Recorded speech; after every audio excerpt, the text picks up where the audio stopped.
on the Wado Radio Show. Yes, man, it is DJ Wado. It is the Wado Radio Show. It's more than music. It's ministry. And we have, I'm just going to say this, the most consistent artist in the Christian rap scene on the phone with us right now, man. Dre Murray, what's up, brother? What up, brother? There's no other way to describe you, man, except for your consistency, bro. Hey, bro, I really appreciate that, man. Yeah, man. That's one thing I pride myself on. Well, I mean, this is, I was going to save this for a little later, but I think this is a good place to ask it, bro. What is the key to your consistency? Because I listen to a lot of music, and particularly from Manument on, I can only think of 2 times that I heard you rap on a song and I was like, man, that's whack. And those songs aren't on your album, so I'm not going to put it out there what those are. I think you know what those are.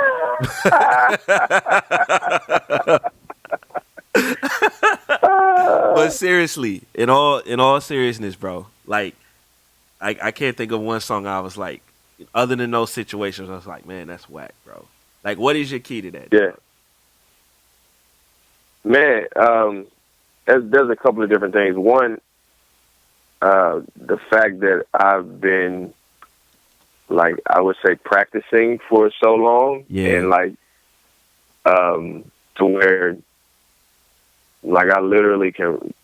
I mean, I practice so much I can rap. Like, I mean, a lot of people can rap, right? Everybody wants to rap now. Yep.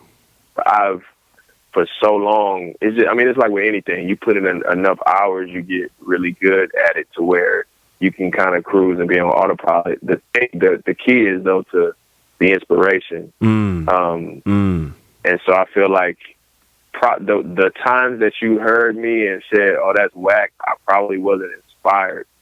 But more often than not, you know, whenever you hear me, I do something because I am inspired. So I think that when that drives whatever I'm creating, you get good work, you know what I'm saying? And then you couple that with just the amount of time I put into it. And then just, you know, God opened up a lot of doors to where I meet certain people that, you know, like Wit, to where I can, you know, listen to a song and just be moved to write.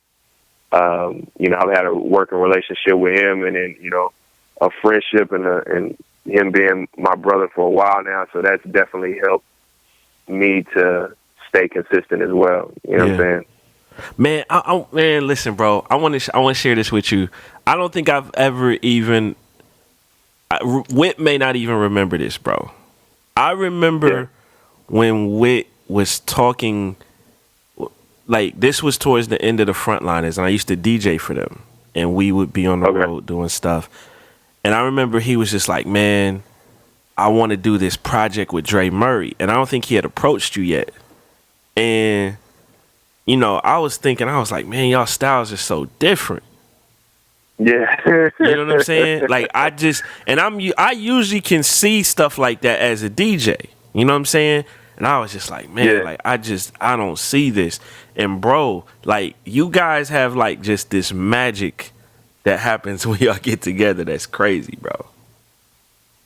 Yeah, man. That's definitely, we talk about this all the time, bro. It's definitely it's a God thing, man. Like, I don't mean that to say that just to be, you know, saying some type of cliche, but, like, it really, we look back on it and you see, like, the fingerprint of God, like, all over it. You know, just from, like you said, our styles, well, coming to the table, I mean, at the time, they were all different. He had heard from me, all he had heard from me was, like, the Manument stuff. Yep. So he really didn't know how it was going to work. So, I mean, I think he even had some doubts, like, that may have been his, you know, gut feeling to, man, maybe I need to do a project with this dude. And then I brought it up, but neither one of us knew how it would turn out. I knew that I liked his style of production because he had actually produced a song for me, like, way in 2006 that it was a sample, so I couldn't clear it and get it on my project, but I love that type of music. So yeah, it definitely was a God thing that, you know, we're kind of inseparable now. Like, we could not talk for months at a time and still get back on the phone and click up like we never left. Yeah. Yeah, it's good, brother. It's good, man. Let's talk about this new project, man. 34. I mean, it's you got so many projects these days, man. You know what I'm saying? But this 34, bro, like the vibe I got, man, was like your family was a big, and just your life in general right now was just the inspiration behind it, man. Is would that be accurate? Yeah, no, for sure. Where I expect, where I am in life right now, I shared off there with you, like, I'm about to have my third child. My wife is about to give birth to my third child in the coming months. And so, just with where I am right now, man, like, family is very, very important to me, man. And just looking into the future as I see my daughters grow and just planning for their future, and just the work that I'm doing now, knowing that that's going to have an effect on that. And then looking back at my past and looking back at how I grew up and some of the, the ways that I was affected by my upbringing, that played a part in the project too, and just in my life, correcting some of the things that happened to me, and then, using some of the good things as well. So yeah, it's definitely played a huge part in the making of this record. Yeah, man, one of the more creative songs that I really liked on the project was towards the end, "Play Me at Your Wedding." Your record to your daughters. I think every man that has a daughter can't help but be touched by that record, because you said so much on, like, you were speaking for all of us, like all of us that can't rap. You know what I'm saying? Yeah. You know what I mean? But it was like you said so much on there, man, that I felt was powerful, and I feel like that we don't have a lot of that in our community, in the black community, if we're honest, in the urban community, but even in hip hop, you know what I'm saying? Like, we just don't have a lot of that, right. And I thought that was an important song, man. Yeah, I appreciate that, man. Yeah, it was something that I really hope that they played at their wedding. You know what I'm saying? Like, it's one of the joints that I want them to be able to play years from now and still get the same feeling. So it's not just a title that I threw out there. Like, I wanted to put something out that they could listen to for their entire lives. Do they I know your kids are young, but do they understand that song at all at this point? My oldest daughter, she's pretty sharp, and she listened to it, especially when I was making it before the album was even out. That's when they heard it the most. Just because I was coming up with trying to come up with different elements to add to it, and then I was planning for them, trying to get their reaction and seeing if I was going in the right direction. And then once it was done, I really let them, I played it for my wife and for both of my daughters and my oldest. It was there were a few things that she didn't understand yet, and I don't expect her to until she has those experiences. So, but there were some things that I know that she understood. But it's one of those records I feel like it's going to grow with them. As they grow, they're going to get, if they continue to listen to it, they'll get certain things out of it in different phases of their lives. So, yeah, at this time, she understands it a little bit. She just got a glimpse of it. You know what I'm saying? Sure. Now, you were telling me before we hopped on the air that you had a record from, what'd you say, 05? That was about 2005. If You Have a Son, had his name, everything in the record, and now you're getting ready to have his son, bro. Yeah, man. Yeah, it's crazy, man. Like, I didn't have any kids. Cam, for those of y'all that know Cam, Cam was on the record. That's the OG right there. Yeah, man. And so, Cam didn't have a child at the time. Wow. that was kind of like low key. That was our prayer. Like we had some deep conversations just about having children, and I think at that particular time that him and his wife were trying to have a child, I believe, and so yeah, man. So I envisioned my son like really like saw my son, and so the song is pretty descriptive, and just some of the things that I saw him do, and then I had almost like, I wouldn't say giving up hope, but I was cool with two daughters. Like, yep. I mean, Yep. they're healthy, happy, like beautiful, like, what I'm saying, respectful. Like I love my daughters. And so I was like, man, so I started putting especially like my youngest, I started putting her in place of like what I was visualizing my son doing in the song. And I was kind of like, well, maybe God has the plans, but then, lo and behold, we just found out that we're having a son. So, and then I started getting all these messages from people from 10 years ago, 2005, that knew about the song. And they were like, literally, some of these people I don't even know, bro. Like, I got a Twitter. I sent it to my wife. I took a screenshot of this message, this dude on Twitter that I do not know who he is, but he knew about the song. And he just said, because my son's name is Houston Isaiah Murray. So it was him. That was the name of the song, Him.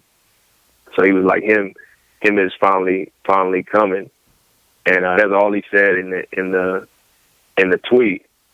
And I was like, dang, man, there's people that, because that song, man, it really, for some people that, hadn't had kids yet, and then some people that couldn't have kids, that still had hope to have kids, they would, send me messages about that song, and it got a lot of radio play because of that. It was like something that could connect people and bring people together. So now I'm getting these messages from people that knew about that song way back when. It's really dope, man, to see how God works and brings things, full circle, even when you don't expect it. Because like I said, I was cool, what I'm saying? I'm good with two daughters, but it was like, nah, I'm going to give you what I promised, what I'm saying? It's good, man. How do you challenge yourself creatively with the music?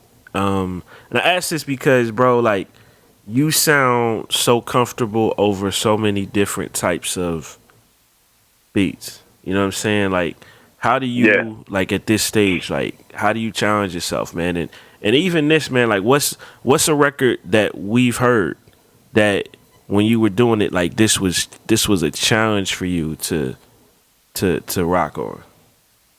Yeah, man. Lately, the entire album, 34.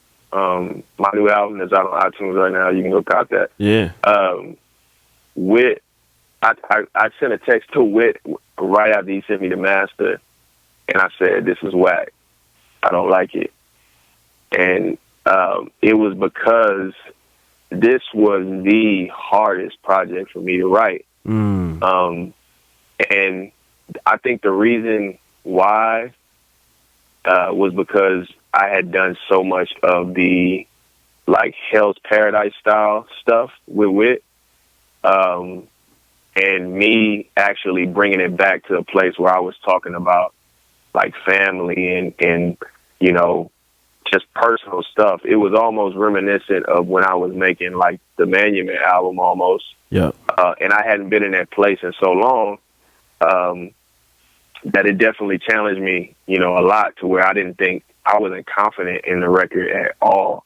Like at all. I had conversations with AT about it where I was like, man, I'm not sure. Like, I don't know if I can rap anymore. Like, I don't really know. And then just some of the feedback, even when people was telling me like certain songs, like before it was released, when people would hear it and they would tell me that it was, they like this and they like that, I still wasn't too confident about it. And there were a couple of songs in particular where I was just like 1989 or Taylor Swift, just the, like I rapped that probably 100 times. Like, wow. And just the pattern, and I just wasn't confident in it. And then also DWB was another one where I was just like, man, this doesn't feel right. Man, those are like I some of did the that a best bunch of songs times. on the record. Bro, like it took me forever. It took me forever, and even I know Whit was getting. I apologize to Whit so many times doing this project because this project was supposed to be out a long time ago. But I just wasn't. Man, I just was not. There's a song that you guys probably never hear that because the album was gonna be called something else, and it was the title track for what the album was gonna be called.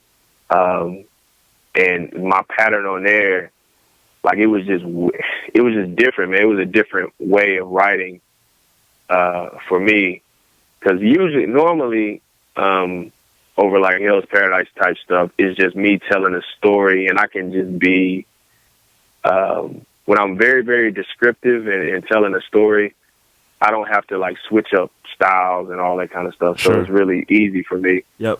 But I feel like with some of the songs, even though it's not like I'm not switching up like 3 or 4 times in a song and all that kind of stuff, there's certain patterns on it where I haven't done enough.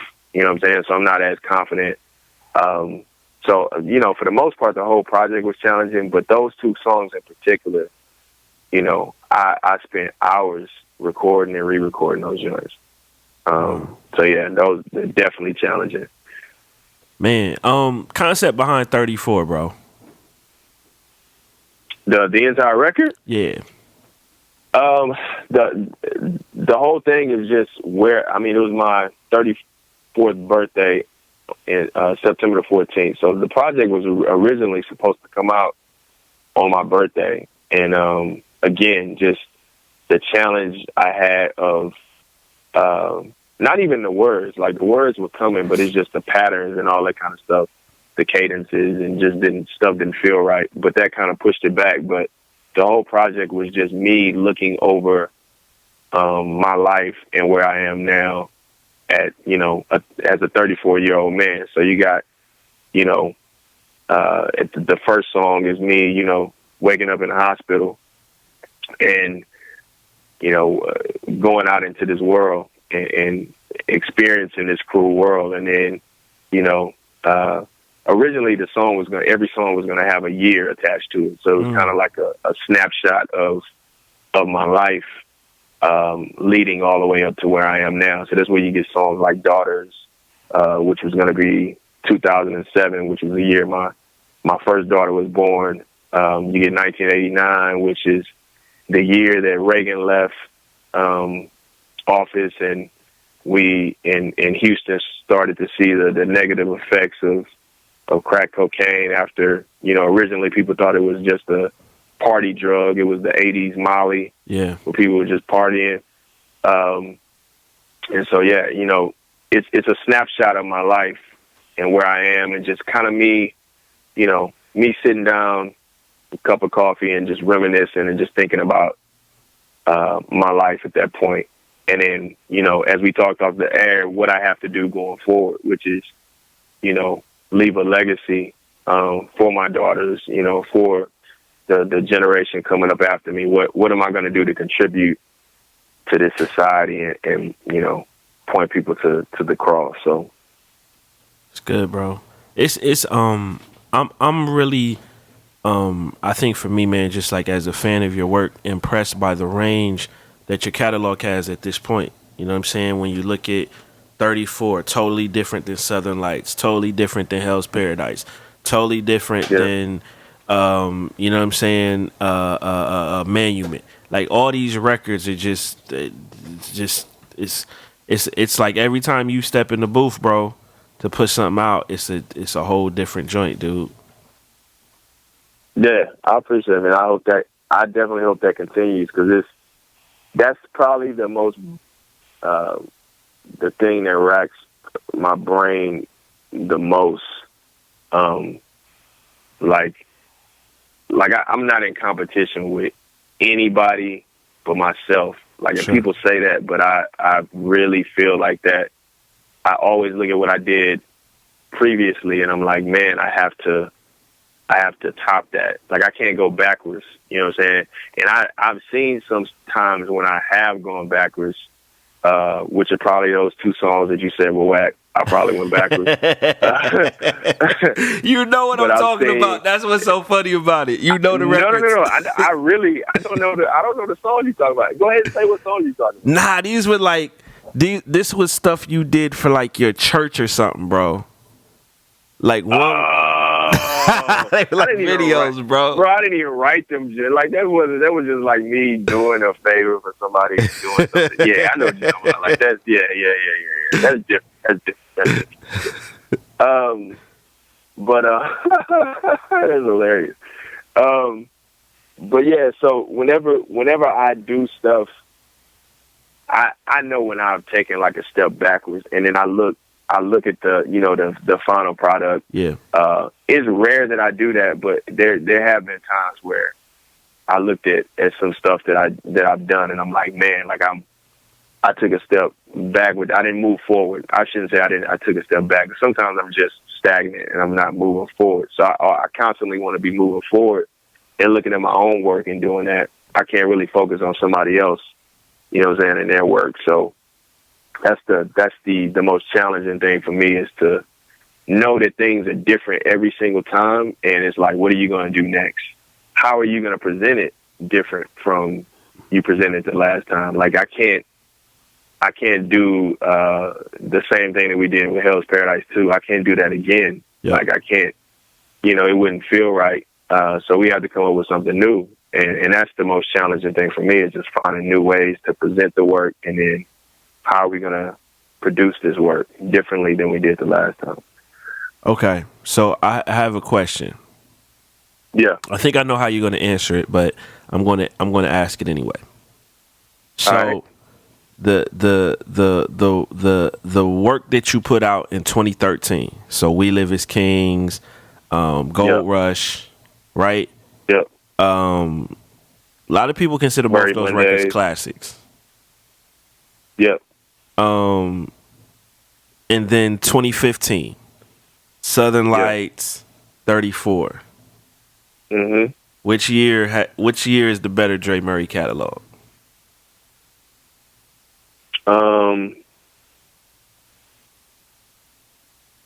Oh, you got to think about this. This is good. I'm glad I asked this.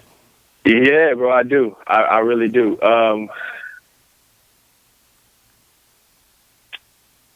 Man, I'd have to say this past year. Yeah, I definitely have to say this past year. I think 2015 with Southern Lights, and then 34. 34 is probably like production-wise. 34 to me is out of this world as far as what I've done. Southern Lights was a step up, I think, production-wise, and not just, there's different aspects of production. I feel like Whit started to really hit his stride, like mid 2014. So by the time he got to 2015 on the technical side of things, because a lot of people don't know, like he's like he loves the gear and how this works and how that works. So, seeing his excitement on some of the things that you and I or some other people may think are just like minor things, and seeing his excitement over those things, I was like, okay, he's in another zone. So so that's why 15 to me, like production wise, I feel like those projects are better than what we did in 2013. Nothing for me though to this point has topped Hell's Paradise 2 and just what we did with that project. Even though I know like what we're doing production wise is light years ahead of Hell's Paradise 2, and some people may listen to it and not even be able to tell the difference. But just the body of work to me, I know what we put into that record. That's like to me, that's like the dopest thing that I've done. Well, man, I think with Hell's Paradise, bro, it's not even what you guys put into it. I think it's like, bro, like that was a game changer. Like that changed how people made records in our scene, bro. Yeah, yeah. We talk about that, and I never want to say that like publicly because people will think that I'm crazy. Or Man, I'm it's just, the like, truth though, bro. Like it is what it is. Like no false humility, bro. Like y'all changed the game with that record. Like y'all literally changed the game with that record. Yeah, yeah. So are you saying I can say that? You can say it, go ahead bro. and say that You can say it, and I'm not Yeah, going. you know I'm not going. I'm not going to think nothing of it because it's the truth. You know. No, I'm gonna break it down like this, and this is me and Whit. Like we really had this conversation where, okay, so the name of my project before 34 was gonna be titled, and this still may be the name of a project. It may be Hell's Paradise 3. I'm thinking about that, but everything went wrong. And that was the name of the project, and it's basically I was driving. I think I was driving to Tennessee or something. We had like an hour-long conversation just about how we did those projects, Hell's Paradise 1 and Hell's Paradise 2. We were like really trying to say something, even though the music was dark and the stories were dark. And some people looked at it and was like, is this even Christian hip hop? Like, where's the redemption? Where is this? Where is that? Like, I was really like, I wrote out a long essay to Whit before we even started making Hell's Paradise 1 about what Hell's Paradise was, you know, what the place was and what it meant to me. And so, like, we were really trying to say something and do something. And I feel like things started to shift a little bit around that time. But there, we looked up, and there's a lot of artists right now that are coming out right now. I even had lunch with one, and he hadn't even heard of Hell's Paradise, but his music is a direct effect of that. Based on our conversation, I could tell, you know, different things, and just following the trail, but people don't know. But now the crazy thing is, like I told Whit, I was like, well, I listen to some of the stuff. Very seldom do I go on Rapzilla and just click on stuff and hit play. Very seldom. But I did this one day, and everybody was sad, bro. Like everybody was emo and sad. They had a bad story. And I was like, man, like I saw your tweet, bro. I know what day it was. Yeah. I was like, bro, I'm sorry. Like, I'm sorry, but this is not what we meant to do. Like, it's not what we were trying to do. And I know a lot of these people, they don't even know. Some of them don't even know who I am. They never heard Hell's Paradise. But you have to understand, like, this thing is really spiritual. We're living in we can touch this and touch that. It's a natural world, but like the shift that we're talking about is not, you can't see it. It's a spiritual thing that just started to happen. You know what I'm saying? It's I'm getting like super deep, but I forgot the technical term for it, but you know, when you see birds, when it's a bunch of birds and then they go left and go right and go left and go right, and they, you know, all go in a certain direction at the same time. Like scientifically, there is one bird that they're following. It looks like they're all going together at the same time, but they're really following one bird. And the scientific term for it, I forgot, but they said that humans do the same thing. And not just in a group, but like all over the world. It's flocking. When you see something, flocking. When you see stuff starting to shift, you see it start to happen like globally. You know what I'm saying? Like, or in the music industry, you see stuff just change. It's not just a little section. Everybody starts to change, and it starts with something. And I'm not saying that we were like, we may not have been, you know, and we weren't. Like it starts even before me with like, you know, Jafia. You know what I'm saying? Rob Hodge. You know, Grits to a certain extent. Like, there's a lot of influence that's in me that I put into Hell's Paradise that, you know, stem from somebody else. So, you know, we all have played a part in the state of Christian hip hop at this particular time. And so I feel like it's like I feel like responsible in some way to where I need to try to shift it back. And maybe I shouldn't even try because I don't feel like I tried with Hell's Paradise.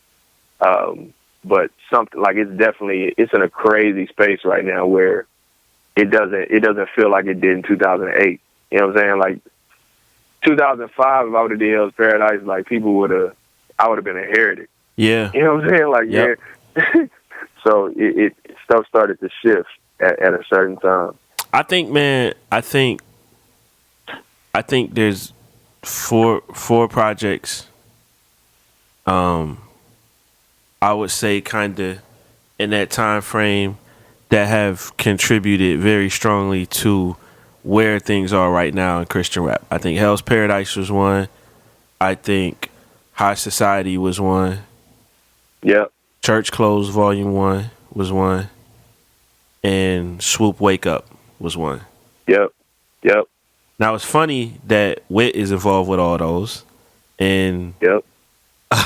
Swoop, you know what I'm saying, is a part of that. There's the Collision tie-in. But, you know, I think those four, bro, like, from that time period, bona fide classics all changed the game, dog.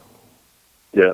We don't get enough. He doesn't, and I know he's not really looking for this, but, and that's why in any interview I have, I bring his name up and I bring up his work because, you know, I met that dude and he was a little 16-year-old kid making beats on Fruity Loops. You know, he put in some work, and you know, God opened up some doors for him, and he just walked through them and he killed it. And it's a lot of, you know, I don't think people truly understand like his stamp on what's taking place. Yep. But bro, he had this vision though. This is what I tell people, dude. Man, bro, I remember, man, we drive like Virginia Beach, have a show there, or whatever. And man, Wit used to always talk about what he was going to do professionally with his music, bro. And I will be honest, man.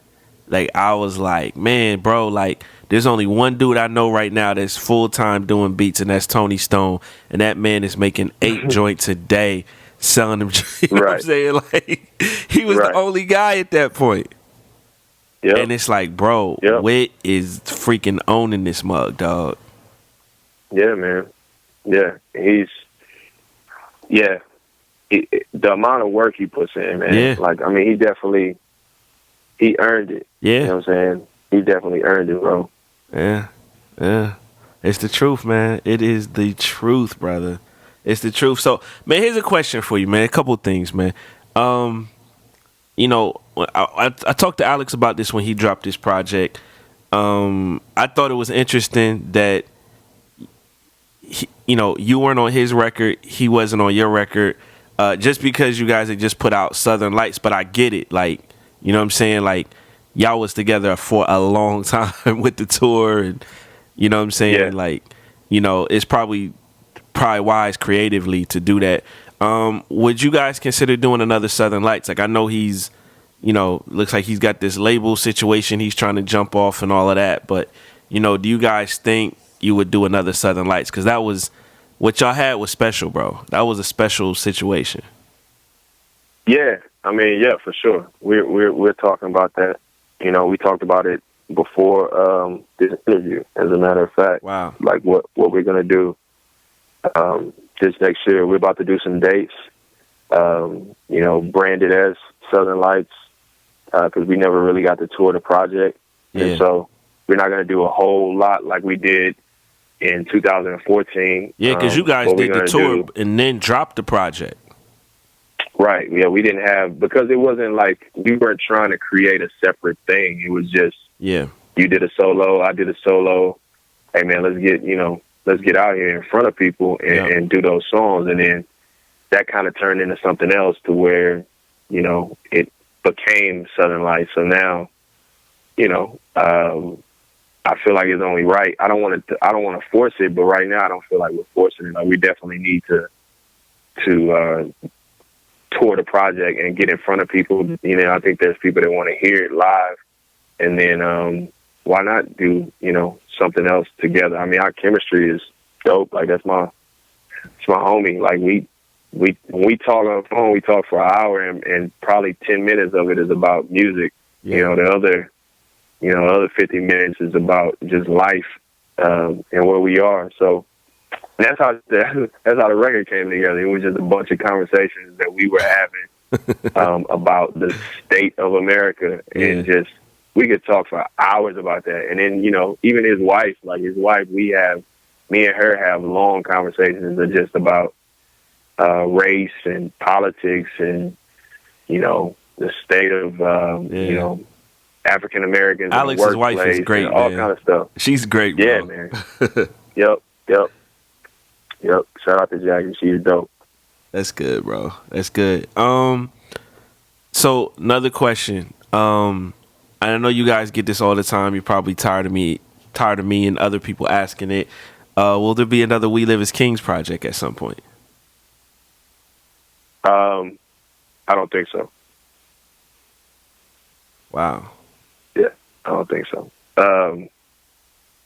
Yeah, I don't think so. Nope. That's real, bro. I mean,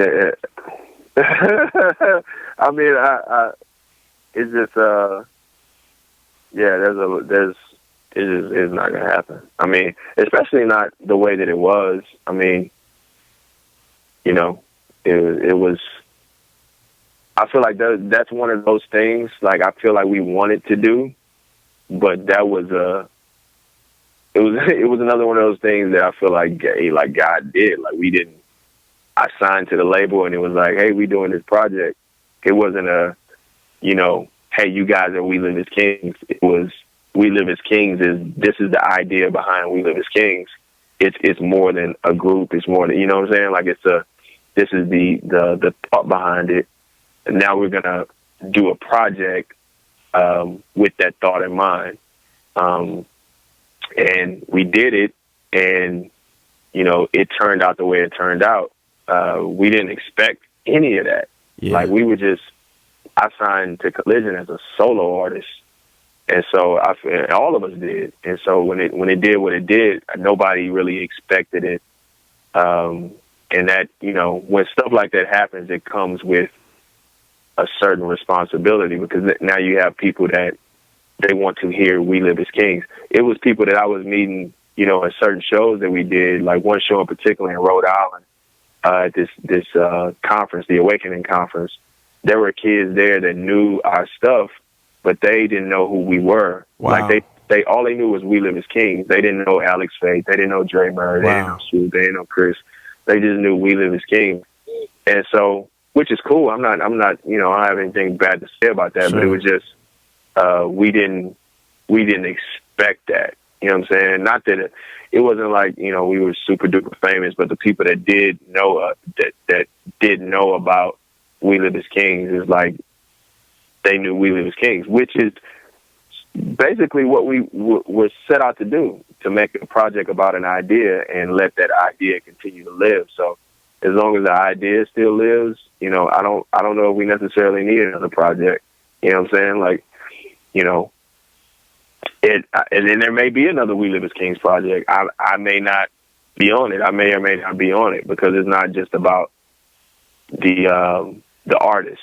You know what I'm saying? Does that make sense? Like, it's not about us. We aren't a group. You know what I'm saying? Like, We Live as Kings is an idea that Adam Thomason had, and we created a project to go along with that idea. There may be someone else that comes, and I may be a part of that project. I may not be. You know what I'm saying? So, but the idea lives on. The thought behind it lives on. Yeah, that was a special moment, bro. Yeah. And we all felt it. We all knew it was special, but it just snuck up on us. You know what I'm saying? Like, it literally, I signed, or I was announced as an artist in November, and I was starting on that project in November, like, real quick. And you guys hadn't even really met, right? Like, I think. Nah. Yeah. Nah. I met Alex me and Marty picked up. We drove to Orlando to pick up Alex for Whit's wedding. That was the first time I met Alex, and you know, I wasn't even signed yet. He was signed. I was just talking about signing. That was in August, and then I forgot about that because Whit had came on as like A&R, and it was like, is he going to bring Dre with him? I remember that now, bro. Yep. He was talking. He was talking me up, and then so I started talking with them in August, and then in September, right after my birthday, I signed. And they kept it quiet for a while because we had a show coming up at Wheaton College in November. We did a show, and it was like Alex's. It was like Alex's first or second show ever in life. Yeah. And it was hilarious for not just him, but us together, like never being on stage together, just meeting and trying to do a show, all of us on stage. We didn't know where to stand. We didn't know what to do. And so, like, a lot of people were seeing some of our shows, like, early on. Like, for instance, we did Wheaton in November. We did Atlanta in February, and that was our second show together. And at that time, the project was pretty much done. So we, like, performed Yahweh, and people went crazy, but we still didn't have any chemistry. In March, we did a show in Orlando, and I think even Show was there. I want to say, Show watched it, and Show Baraka. Yep. And I remember hearing, I heard from somebody, I think AT told us this. Somebody told us this. I don't know. I want to say it was somebody. It wasn't, but he was just like, yeah, y'all have the worst stage performance ever. and it was but people didn't understand that we just met. Yeah. This is our third show in life together ever. This is Alex's third or fourth show ever in life. As a rapper. You know what I'm saying? Period. So, and that's what I mean by, like, we weren't expecting that, because we put out that project and people are like, oh, this is dope. Like, you expect that to translate live, but when you got people that don't even know each other, so they saw us kind of grow on stage, and we never really, I don't know, we've done 15 shows together. Wow. Ever. To this day. You know what I'm saying? We've done it separately, Northern Lights, Southern Lights, but as a collective together, we haven't really even done that many shows together. So, bro, I remember I DJ'd for y'all at Legacy, and dude, I wasn't even there. Yeah, because you had a death in the family or something, bro. Yeah. Yep. And I remember, I remember it was weird you not being there and then having to switch the set like probably 30 minutes before I went out to DJ the show, and then just hoping like, man, like I don't want to mess this up because everybody is like anticipating this performance, and I don't want to be the one to screw it up. You know what I mean? Like, so I felt that. Bro. Was that was inside, right? It was inside. That was in that was the Friday show, the Friday concert. Okay. That was the Friday joint. And then I do remember this. This is on the video too. Swoop was performing, I think it was Yahweh, bro. And he wanted me to like drop the beat out, but I thought he just wanted to go a cappella. So I like cut the beat off. And then he started like motioning to me like bring the beat back in, and I was like, dang, like this dude just wanted dropouts, he didn't want to go a cappella. Wow. Yeah, bro. So I remember I put the record back on. Like I had took it off the turntable, everything. I put the record back on and tried to cue it back up so at least I could catch it when the hook came back in. And it was just, yeah, bro. It was crazy, dog. It was crazy. I don't know if anybody ever noticed. Like nobody ever said anything to me, but I just remember it. Just it was just like, man, this is. I'm screwing they set up. That's hilarious. Yeah, I ain't even hear about that one. That's hilarious. Yeah, man. So it's good, bro. It's good, man. So, man, what's 2016 look like for Dre Murray, man? Man, I'm Baby I'm in May. trying to work, man. Baby, yeah, for sure. Baby in May, maybe early June, depending. Yeah. But yeah, I'm trying to work, man. I'm trying to put in some work, and you know, in the booth, outside the booth, you know, wherever, you know, not just with rap. I'm really trying to put in some work and you know, do some speaking stuff. I got a whole lot of stuff that I want to do, that I'm praying comes together and stuff. I mean, things already started kind of opening up late last year, so it should be a busy year, but it should be a purposeful and like it's gonna be a dope year, man. I'm excited, man. So, but definitely be looking for some new music. You know, I'm trying to drop a lot of music this year. Yeah. Because I didn't do that in 2014. I'm trying to make up for 2014. So. Yeah, I was gonna say you came strong in 2015, bro. It doesn't feel like I did though, man. Like it really doesn't, because you know a lot of that, the Southern Lights we did in 2014. Yeah. So, you know, so really, you know, with in 34, you know, a lot of that was done over months and months in 2015. So I really don't feel like I did a whole lot, man. Like not like I usually would do, like, you know, 2013 and before that. Like I feel like we were doing a whole lot. So I want to get back to doing that. Yeah, but that was, I mean, Hell's Paradise was like marathon though, bro. Like that's like, I mean, that's like a period of time, bro. Like, you know what I mean? Like I remember I was talking to Ruslan about that. Like they had a year like that when they did all them Breaks Over mixtapes. You know what I mean? Yep, they did. Yeah, they did all the Breaks Over mixtapes, and then they put a Breaks album out, and he was just like, bro, like we can't, like we ran ourselves too thin at that point. It was like we just music, you know. Right. Yeah, and you can do that. Like I'm not trying to put out like projects that have.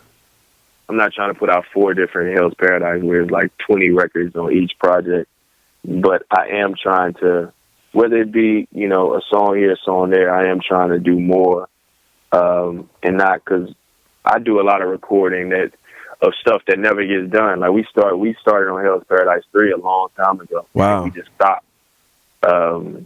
You know, and it didn't have anything to do with it. It was all me. Just the way I operate, and then things got, you know, busier with family, and you know, then we did the tour thing. So I'm definitely trying to get back to locking in the studio and just putting out some content. You know what I mean? That's good, bro. That's good, man. Well, Dre, man, you know, man, we will be awaiting what you drop anxiously, man. You know, again, your consistency, I think, man, it's amazing, bro. Like real talk, it's amazing, and I hope that people really appreciate that to the extent that they should, because it's hard to do in any field, whether you're talking music, business, teaching, the arts, anything you do, man. It's hard to be that consistent, and I mean, it says a lot about you, bro. Yeah, I appreciate it, man. I'm trying, bro. I'm trying. Hopefully, I can continue that pace, and just be looking out for this diss record, man. You know, I got a lot of enemies out here that I'm going to be dissing this next year, so just be on the lookout for all the disses that's coming your way. You serious? What's up? I said, you serious? Nah, maybe. I'm thinking you are, man. You wasn't really, you didn't crack a smile the whole time, bro.